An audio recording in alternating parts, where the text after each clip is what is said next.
La confiance, ça se travaille. Nous avons parfois tendance à considérer la confiance comme un état inné, acquis automatiquement par les personnes concernées. La confiance de quelqu'un se gagne difficilement et se perd rapidement. Rassurez-vous, si votre confiance est altérée, tout n'est pas perdu. Comme nous l'avons vu dans le billet sur le leadership partagé, l'un des 3 éléments essentiels pour mettre en place le co-leadership est la confiance. Nous avons l'habitude de dire « j'ai confiance » ou « j'ai pas confiance ». Ce n'est pas très aidant quand on pense que nous sommes une famille en affaires et que nous voulons le rester. Or, la confiance ne se bâtit pas d'elle-même. Plusieurs outils offrent des pistes afin de comprendre comment mettre en place des liens de confiance solides. L'article « Sustaining Trust Within Family Businesses » a été l'un de mes coups de cœur. Il décortique la confiance en 3 phases.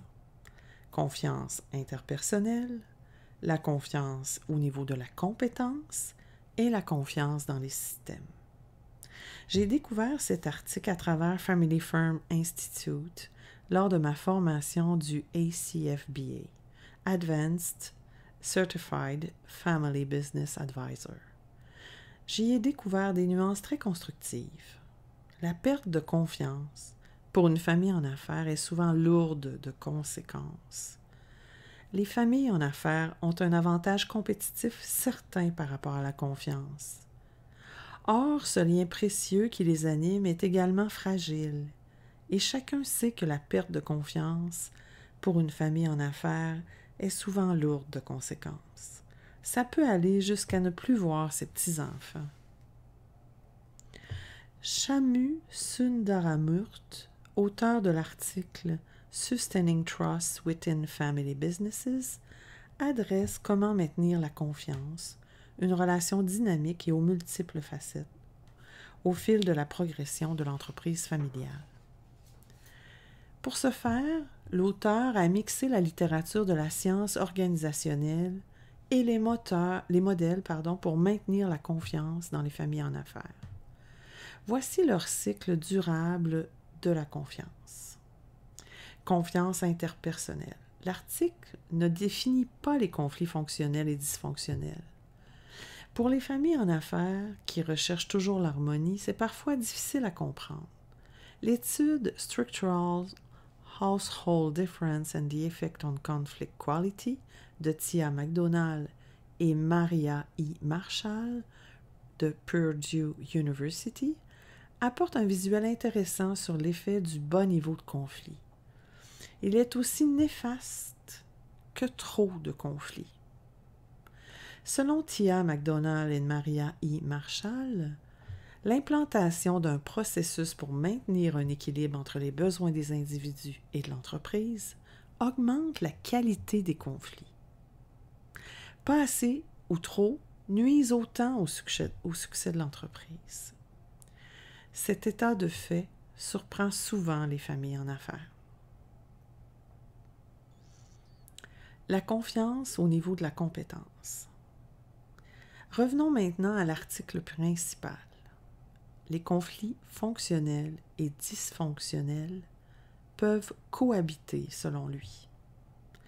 Le deuxième stade, la confiance au niveau de la compétence, ne se situe pas forcément en marge de la confiance interpersonnelle. Elles peuvent se superposer.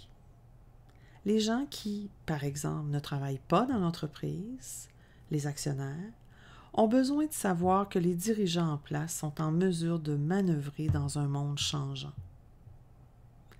Les actionnaires doivent pouvoir faire confiance aux dirigeants, doivent savoir qu'ils sont en mesure de faire fleurir les actifs de l'entreprise. À ce stade, développer des structures et des processus décisionnels est fondamental. Il est également fortement recommandé d'inclure dans ces processus des membres externes à la famille. La confiance dans les systèmes. Au 3e stade, l'entreprise familiale devrait avoir acquis un système et un processus qui fonctionnent, dans lesquels l'information transmise aux employés se veut transparente et adaptés selon leur rôle et leur rapport à l'entreprise. Selon certaines études, les conflits sont prévisibles, alors pourquoi ne pas les prévenir le plus possible? Avoir des règles et un système de communication à travers le comité consultatif, conseil d'administration, aide à construire la confiance. Une communication claire diminue l'ambiguïté dans les rôles, aide à gérer les attentes des membres de la famille, des employés et augmente la confiance dans le système. Développer une transparence dans les évaluations de la performance, autant des membres de la famille que des non-membres, aide à construire la confiance. Voici les éléments à retenir pour maintenir la confiance à travers le temps. Ouverture au monde extérieur.